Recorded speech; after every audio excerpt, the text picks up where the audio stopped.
I always get wewe ni mdogo, from so many clients. Yeah, and also employees as well. Yeah, so it's really been challenging. It's been a very big learning curve. Trying to tell somebody who's 10, 15 years older than you that whatever you're doing is wrong.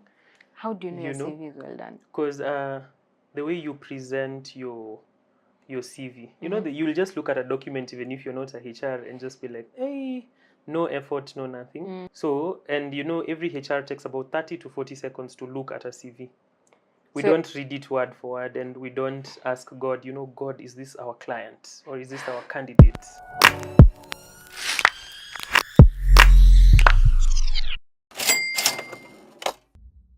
Hi guys, welcome back to another episode of Real Talk with Nikki. My name is Nicole Nyokavi, and today we are in Naiwave Studios. If you're looking for somewhere to shoot your podcast, you're looking for equipment to shoot podcasts, please DM the number on the screen or text Naiwave on any of their social media platforms.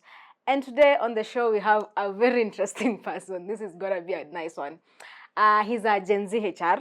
But then if you know any company that is hiring and it has a GenZ HR, please DM me, and I'm serious. So welcome to our show today. Thank you. Can you give us a little bit introduction about yourself? Okay, so my name is Jeshuran Baraka. Most people know me as Jeshu. I go by Jeshuran the GenZ HR on all my social media platforms. I am an educator. I am a trainer. I am a HR. Yeah, I think basically that is me in a nutshell. Yeah. Okay, how did you end up being a GenZ HR? Funny story. When I left teaching, I got a job in customer You were a service. teacher? Yes, I am registered by TSC. Where did you teach, if you're comfortable talking about it? Yeah, I taught in a school called St. Jude Seregia. It's in Kakamega County. It's a high school? Yeah, it's a high school. Yeah. Yeah, so did that for a few months, about 6 months. It wasn't giving, so I decided. Okay, we have a problem. Yeah, true. So I decided to come back to Nairobi. Yeah, and then I got a job with Jumia. Worked as a customer service representative for 6 months. And we had this HR, I hope they don't sue me, but we had this HR who was a bit toxic, kidogo. Yeah. So I realized that in the 6 months I was there, most people used to work for 1 month, they resign, 2 months, they resign, because of that very big disconnect between the younger generation and management. Yeah, so that's where my budding interest for HR came in. So I decided to go to school. Did my course in HR, then got a job in HR and became a HR consultant. So that is how I became the GenZ HR. Yeah. So currently you're working in a company? Yes, so currently I'm working for a company known as Sustainia Human Resource Consultancy. Yes, or mostly SHR consultancy. Yeah, so basically what we do, we offer HR onboarding services for our clients. So you find that as a HR consultant, you could be assigned 3, 4, 5 clients. So you handle their HR needs. Usually you create the HR department from scratch and you run the same department for the contractual period that the company has with that client. Yeah. So you don't specifically work for a specific, apart from the consultancy firm, you don't work for a specific company? No, not really. Not really? Yeah. So how has it been? It's been challenging because, I always get wewe ni mdogo, from so many clients. Yeah, and also employees as well. Yeah, so it's really been challenging. It's been a very big learning curve. Trying to tell somebody who's 10, 15 years older than you that whatever you're doing is wrong. Sitting in interviews where you're interviewing a whole engineer with maybe 10, 15 years of experience, it is very challenging. Yeah, and your boss still expects you to deliver at the end of the day. So yeah, it's been a very big learning curve. Okay, you talked about the disconnect between the older Gen Zs and the younger working company. So how has that been working for you, considering now it's quite the opposite? You're a younger HR with an older working generation. So for that, not all the employees I deal with are from the older generation, because I also have the younger generation, people in my age group. So I find it very easy if, say, I want to implement a policy, get the young guys on board. So they're usually the majority. So you find that the older people will tend to, get on board at the end of the day. It's been difficult. You try to sit down and reason with somebody, and the first thing they hit you with is unaniambia na unajua mimi ni kama baba yako. It's a bit difficult, yeah. So, but never back down, never give up. Okay. Yeah. Yeah, that's a really interesting policy. I was once, I'm not even going to say fired. I was once let off somewhere because of my dressing. As a Gen Z, Yeah, our meaning of official si chenye millennials ama Gen X wanajua. that's true. So I used to work somewhere, I'm not going to say where. Mm-hmm. My meaning of official is dresses. And Okay. I don't have long dresses. My dresses are like knee neck level. Mm-hmm. So I remember one day I went to the office and they were like, leo utabidu umejifunga leso. Oh my God. Do you know, I just told them, let me just go home. Yeah. Because I'm not going to spend the whole day in the office Yeah, with in a leso leso. wrapped around your waist. It's really weird. It So is. how does that, if that kind of scenario, as a Gen Z HR, how do you handle that? Usually, when it comes to creating policies, especially for my clients, I usually make it more of a discussion with the employees. So I tell them this is what management wants. What do you want? Yeah, so if we say you cannot come to the office with ripped jeans, and they Okay. say, no, we want ripped jeans. So then we came to a compromise. We say, okay, if you must have ripped jeans, then it has to be from the knee downwards, not upward. Yeah, so at the end of the day, finding that delicate balance so that at the end of the day, management and employees are on the same page. Yeah, but then again, I'm not telling the young people out there to be toxic, because at the end of the day, you also need to look at, if your boss is telling you to do this, it might be out of your Gen Z, but how will that skill benefit you?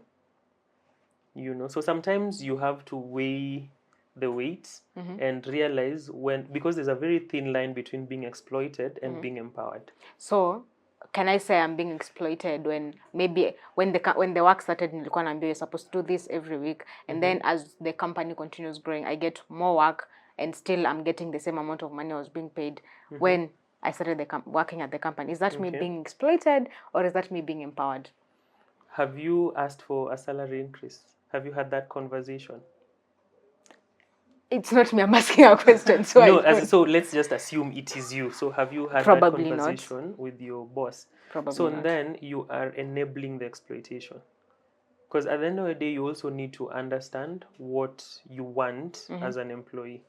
Yes, more roles are usually for your own benefit, but then they shouldn't come as an arm twist for you as an employee. So how do you know the difference between exploitation and empowerment?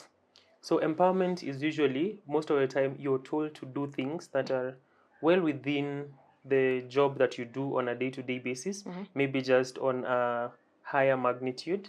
But exploitation is where you're a photographer and you're told, now the admin is off, now we need you to go and type a few things for them. Or maybe you're the admin and you're told the editor is sick, go and edit a few videos. That is way beyond what you know or your skill level. And somebody expects you to deliver without proper instruction, without maybe more compensation and all that. So that is exploitation in my book. In your book. Yeah. Now I have a question. You work mostly with clients who are employers. Yes. Have you ever been hired by an employee or employees who want the company or the environment or the organization they're working for to implement a Gen Z or sorry, not a Gen Z, a HR program? Not really. Yeah, because it's very difficult for employees to hire you. Why? Is your quotation so high? Not necessarily, but it's going to be very difficult if I'm running a company and now my employees want to go and hire somebody. They want you to come and help them implement the HR program because the company probably doesn't have any. Then, because at the end of the day, we need to sign a contract with the employer. Because now I cannot come to the employer's work premises and now start doing things without the knowledge of the employer. That will be trespassing. Okay. Yeah. So you said something about recruitment. Do you advertise jobs that are open jobs, open positions? Because right now finding work is really hard. Do you put like adverts when a company or a client requests you to hire someone for them? Do you advertise the jobs for them? Yes, when a client says, now we want an editor, we do the whole advertising. So on our website, on our Instagram. I've even been made to do so many TikToks, and I don't even like TikTok, just to advertise for jobs for clients. Yeah. And then there's also, yes, jobs are hard to find, but something again I've noticed with this young generation, most of them ghost interviews a lot. You call somebody, you tell them, "Hi, Nicole, so you applied for this job. I'd like to invite you for an interview. Will you be available?" Nicole tells you, "Yes, I'll be available." And then on the day of the interview, they're not picking your calls. They don't show up. Gen Z are scared to work. That is one thing I've learned. A lot of Yeah. people are scared to work. They just want to be in their comfort where they know, end month, anatumia pesa. Yeah, And that ends. that's true. So probably that's why. Please don't. A lot of people are looking for work. I know Very of friends true. who are usually like, Nicole, if you are somewhere they're hiring, please let me know. Yeah, that's true. So where can someone find those job adverts that you post? Usually on our website. Yeah, so it's usually www.sustainiahrconsultancy.com. You So don't our post on your website, socials? Rarely, because I'm not very, I'm not very active on social media. You need a social media much. manager. No, make create job moja. You need to hire a social media manager Yeah, that's true. to help you manage that. No, I was asking for the company. Does the company post yeah, the company the does. job adverts Yes, the company does. on all their socials? On all our social media platforms. So Facebook, Instagram, Twitter, TikTok, and then on the website as Follow well. them if you're looking for work. Stop Yeah. DMing me. That's very, very true, especially on TikTok. But now on TikTok, we also have this weird, there's this weird connotation where when you advertise for a job, guys are in the comment section, "Oh, is this AIM Global? Oh, is this GNLD?" But it's true. A lot of people have been scammed, because I also have a friend of mine who was scammed. You go to TikTok and someone's like, "Hey, we are hiring." You call the number, they even call you for the interview, unaenda unapata either ni AIM Global ama ile ingine sijui inaitangwa jele Super Life. Super Life, the pyramid scam. What was its name? I don't Alliance really remember something. And it starts with an See, that's A. AIM Global. Yeah, that one. Yeah, Alliance in So Motion that's why Global. a lot of people don't. Hata mimi mwenyewe, if someone sends me something for a job and it's on TikTok, I will not go for that interview, because I'll think this person is scamming me. Yeah. But if I go to Instagram and I see the advert there, then hiyo nachukulia serious. But I get watu wanawaribia. Ukweli. Yeah. So how do you know because I remember there's a conversation having a friend of mine who's like, how do you know like a TikTok post is legit? How do you know they're actually hiring and not is AIM Global? Okay. So with AIM Global, what they usually do is they'll advertise and then tell you, okay, so come to such and such a place on such and such a date. So it's usually very weird when a potential employer, quote unquote, says that, because when it comes to recruitment, it's a very tricky process. Because one, you need to stick to the budget that the company has allocated you for that particular process. So, you find that if you just want to know it's valid, most employers who are legit will tell you, go and apply on the website or send your CV to this email. Yeah. Another very big scam I usually see is somebody tells you send it to this Gmail. So maybe luthercompany@gmail.com. Personally, I wouldn't apply. And because why is a whole company having the Gmail domain? Why not just get a proper email domain to use? Yeah. So those the small, minute things are usually very important. Yeah. Okay. So if you're looking for work, please go and check out that website. You said something about the being fired. You said there's a process that an employer is supposed to follow. Can you explain to us what that process looks like? Okay. So there are two ways that an employer can fire you. One, an employer can fire you summarily. So summary dismissal is where your employer will tell you, Nicole, pack your things and go home. Hata kama nilikuwa na contract. Hata kama ulikuwa na contract. That is But then I can sue them if they do that. No, you can't sue when it comes to summary dismissal, because it's usually in cases of gross misconduct. Oh, yeah. So gross misconduct are things like, you came, you found your boss's Samsung was on the table, you bebared, you went with it. Somebody saw you on the CCTV, you came back the next day, you asked, you didn't, you denied. Yeah, but they have concrete evidence of theft. Theft is considered gross misconduct, even in the Employment Act. You came to work, you were drunk, you beat up somebody, this person went to hospital, maybe they were admitted or they had a few broken bones, reported to the police. Your boss will fire you. Yeah, you're convicted of a crime by the Kenyan judiciary. Your boss will fire you summarily with no notice whatsoever. Okay. Then there's also where now your employer will give you notice. So this is in cases of maybe redundancy, but usually redundancy is like a last resort.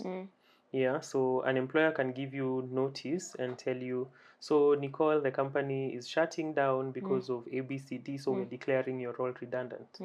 But with redundancy now, the employer has to jump through so many hoops, go to the labor office, report this is what is happening, get a court order before now they can declare people redundant, and then now pay severance pay, which is really very, very, very expensive. Yeah. But also, in a case where now your role is being scrapped off, maybe you're an editor and now the company is switching to a print media company. So we will no longer require a video editor. So your role becomes redundant in the company. So the company can serve you a 1-month notice and tell you, so now we are changing our trade and we no longer require your skills. So consider this your 1-month notice for termination. Yeah, if it's a disciplinary case where now the employer wants to terminate you on disciplinary grounds, they need to have followed a very, very long process, So you did your first mistake, you issued with a show cause letter, you respond, maybe you have a disciplinary panel hearing, you get your first warning, you get your second warning, you get now your third warning. So after the third warning letter is where now an employer can terminate your employment. Yeah, and usually with the warning letters, you after 1 year, say from January to maybe November, you've had 2 warning letters. And then now the year ends, maybe our financial year ends in December. When we come to January, your how they called? Your warning letters from the previous year cannot be used against you. True. Yes. So unafanya tu makosa moja ama mbili kwa mwaka. Not necessarily, because not in a financial year. From the day that Nini is issued, that warning letter is issued, it's only valid for 12 months. So say, for example, you did a makosa in January. So next year, January, or maybe next year, February, if you had 2 warning letters from last year. So it's already 12 months have already lapsed. Then you do another mistake. So they are invalid. Yes, we cannot now issue, no, this is your third and final warning. We give that you will now become a first warning. One warning letter, yeah. That's a really nice policy. I like that one. Yeah, it is. It is in the Employment Act. So I usually also tell employees, familiarize yourself with the Employment Act, because your employer will take advantage of you because you're ignorant. Yeah. Okay. So you said something about employees suing employers. So what grounds do employees have to sue the employers? Mostly unfair termination. Yeah, so where now your employer decides to fire you and you feel the way you're fired was not per the law.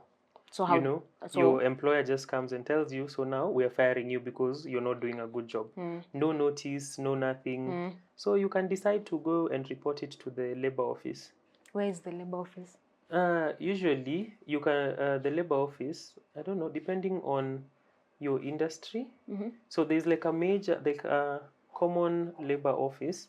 So what most people do is you lodge a complaint in the labor office in maybe your county, because there's usually county labor offices in each county. Okay. Yeah, so you find out where it is, you go, maybe you're in Nairobi or Nakuru, you go, you report it, they will investigate it, and if it's something that they can settle out of court, they can. Or if you have the means, you go find a lawyer, and you tell the lawyer this is what is happening. They tell you, okay, that was maybe unfair termination, and they send a demand letter to your employer. And then you go to court, you paid very good money, and you go home. Okay. Yeah, so that is usually something I tell my clients. Try as much as possible not to get a case with an employee to the labor relations court, especially if you know you're the one who was on the wrong, because 90% of the time the employee will win. Yeah. So does your company, or do you only work in Nairobi, or do you work in other counties? Currently we only work in Nairobi, but our boss is looking to expand in other counties come next year. That's nice. So other people in other county can start hiring. Yes, they can. Thank you very much for coming in today. As we wrap up, I have one question for you. Right. To anyone who's probably looking for work and leo ndo amekuja kusikia mambo ya HR and all that, and they don't know what to look for where they're going to work. So what do you advise to them? What to look for in terms of? Let's say, for example, I have a friend of mine. She just finished her certificate in counseling psychology. She wants to go into work, so she doesn't have experience apart from ile attachment. So what is she supposed to look for? Like if she gets called in for an interview, what is she supposed to look for in the interview? And then there's this question that people always ask in interviews: what is your salary expectation? All right. So firstly, I usually tell people make sure your CV is it's well done. How do you know You your know, CV is well done? because the way you present your CV, you know that you'll just look at a document even if you're not a HR and just be like, hey, no effort, no nothing. And then also when you're applying for a job, ensure you customize your CV to suit that job.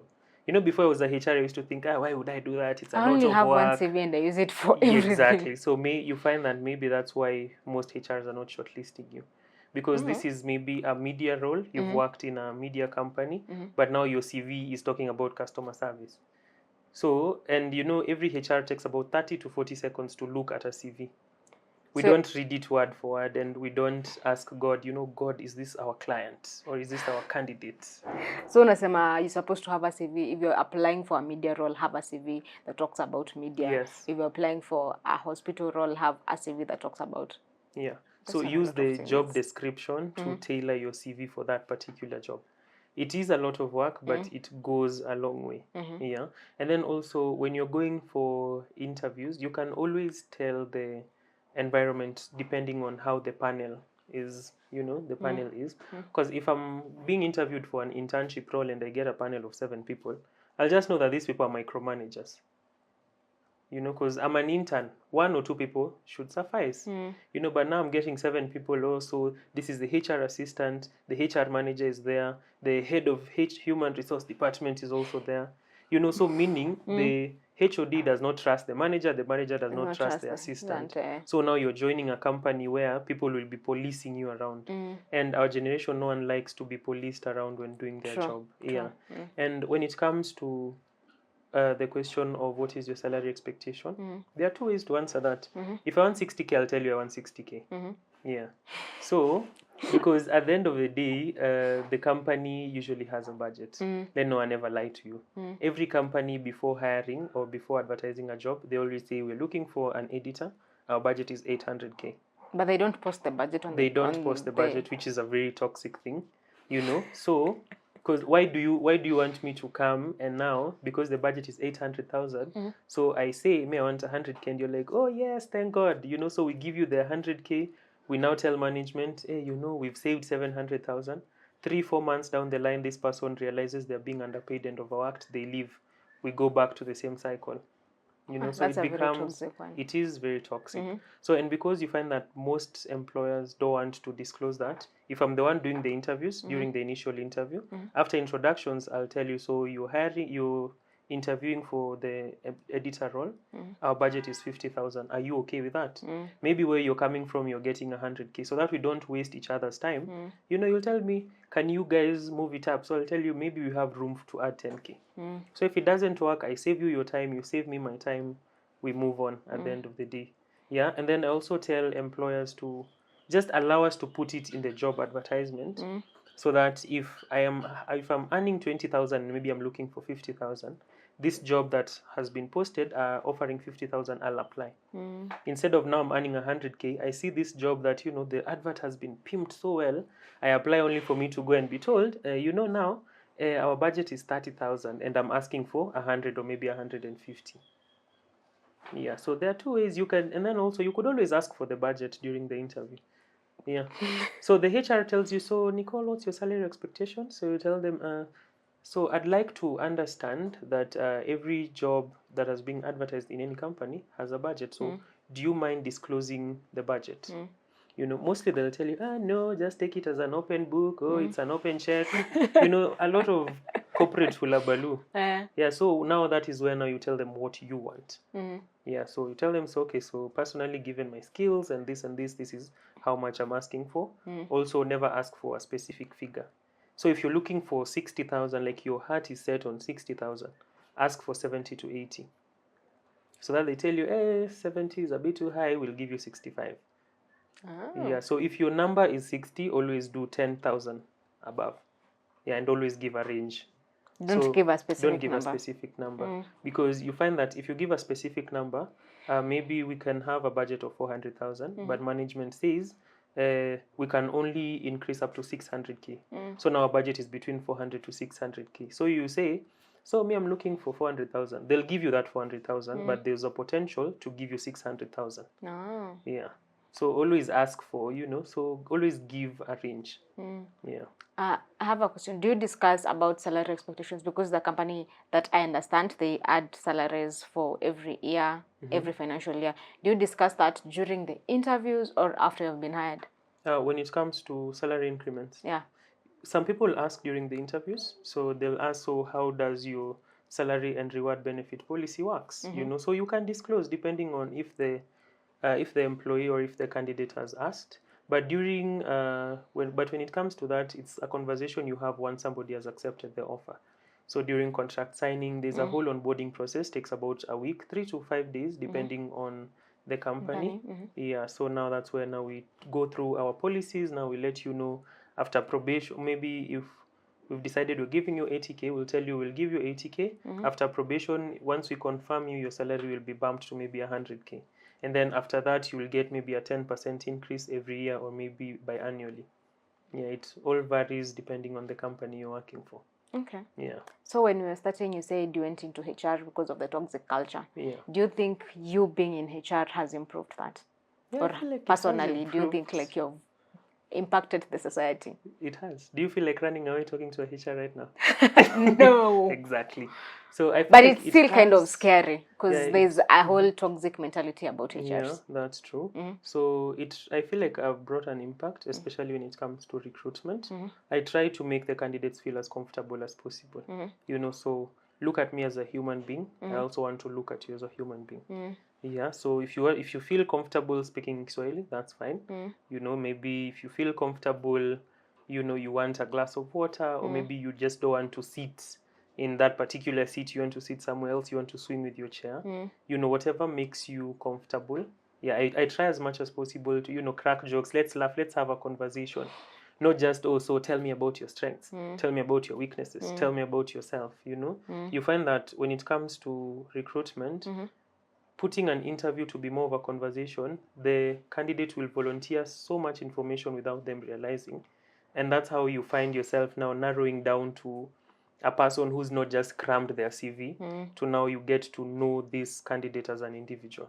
Yeah, so I feel like the small to impacts are there. Yeah, because there's nobody who I've ever recommended to be hired who has quit. Yeah. Okay, that's really nice. Yeah, it is. Okay. So thank you very much for coming in today. Yeah, thank Please you for having follow me. him on his socials. You said the socials were... Jeshuran, the GenZ HR. Yeah. Yes. And also you can follow the company if you're looking for work. Also, don't forget we're in Naiwave Studios. If you're looking for a space to do your podcast, please DM their socials. And you can, if you want to do the podcast at the comfort of your own home, you can also do that. They have affordable rates. I'm hoping that, I know they're pocket friendly. So thank you very much for watching us. We are on road to 1,000 subscribers and see you all next time. Bye.